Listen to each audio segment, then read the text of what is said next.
عشر مقيما من الجنسية البنغلاديشية قاموا بتعطيل حركة السير ومضايقة المارة وتوثيق ذلك ونشره। আসসালামু আলাইকুম বন্ধুরা, সবাইকে আরো একটি নতুন ভিডিওতে শুভেচ্ছা, অভিনন্দন ও ভালোবাসা। প্রিয় বন্ধুরা, কথায় আছে গরিবের কথা বাসি হলেও মিষ্টি হয়। আপনাদেরকে এই বিষয়টি নিয়ে আমি নিজে দুটি ভিডিও মেক করে এই বিষয়টির জন্য অবগত করেছিলাম। ইভেন সে সমস্ত ভিডিওতে অনেকে এখন অনেক প্রকার কমেন্ট করে যাচ্ছে, অনেক প্রকার মন্তব্য করে যাচ্ছে। আরে ভাই, আপনি তো এখনও কমেন্ট মারাচ্ছেন, কিন্তু যে 10টা লোক গ্রেপ্তার হয়েছে, যে 10টা লোক প্রতিবাদ করতে গিয়ে আপনার এই সৌদি আরবে গ্রেপ্তার হয়েছে, আপনার ঝামেলা হচ্ছে বাংলাদেশে।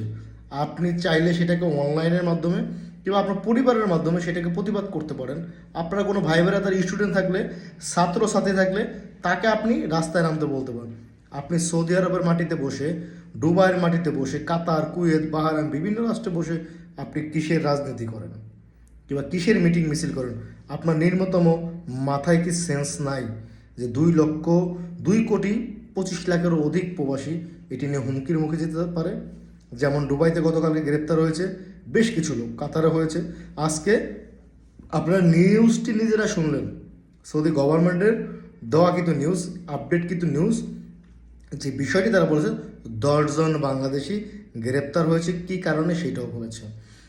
বিভিন্ন জায়গায় বিভিন্ন মাধ্যমে অনেক ভিডিও ভাইরাল। আপনারা আল জুবাইল বলেন, রিয়াদ বলেন, মক্কায় বলেন, বিভিন্ন স্থানে অতি উৎসাহিত হয়ে দেশের জন্য বেশি কিছু করতে চায় না। আবার এই কথা বললে অনেকে আমাকে বলবেন যে আমি সরকারের চাটুকার দালালি করছি, আমি আপনার কি বলে যে দালালি করতেছি, বাটপারি বাধ্য, এটা সেটা। ভাই, আপনার যদি দিনের মতো বালটা চালায় থাকে না, আপনাকে অবশ্যই কথাগুলো বুঝতে হবে।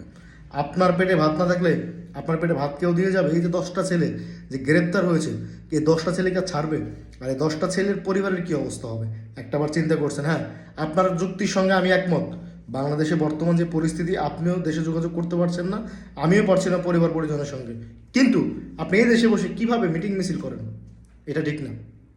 এই বিষয়টি আপনাদেরকে আমি ভিডিওতেও বলেছি, শর্ট রিলস ভিডিওতেও বলেছি, বড় একটি ভিডিও বানিয়ে বলছি, ইভেন এখন আবার একটি বার্তা দিচ্ছি। ভাই, আমি আপনি প্রবাসী, আসছি প্রবাসে রাজনীতি করতে না, আর সেখানে কি করতে? প্যাটনীতি করতে। প্যাটনীতি নিয়ে থাকাটা আমি মনে করি সবচাইতে বেটার, সহজ এবং বুদ্ধিমানের কাজ। আপনি পারেন কি? আপনি রেমিটেন্স বন্ধ করে দেন, আপনি ব্যাংকের মাধ্যমে টাকা পাঠাবেন না, আপনি ব্যাংক চ্যানেলে টাকা পাঠাবেন না। আপনার প্রতিবাদ আপনি এইভাবে করেন। আপনার প্রতিবাদ সৌদি আরবে, এটি ভাই রাজতন্ত্র দেশ, এটি গণতন্ত্র না। আমরা যেরকম বাংলাদেশ গণতন্ত্র দেশ, এটি কিন্তু রাজতন্ত্র দেশ। এটা একটা বার আপনাকে মাথায় রাখতে হবে।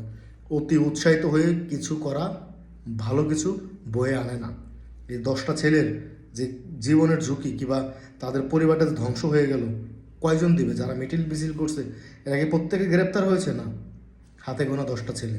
তো প্রিয় প্রবাসী বন্ধুরা, আমার ভিডিওটি আপনি কীভাবে নেবেন না নেবেন সেটা একমাত্র আপনার একান্ত ব্যক্তিগত ব্যাপার, আমার কিচ্ছু যায় আসে না। বাট আমাদেরকে দিন শেষে মনে রাখতে হবে, আমরা অন্য দেশে রয়েছি, পর অধীনে রয়েছি, পরের দেশে রয়েছি, আমাদের জন্মভূমিতে না।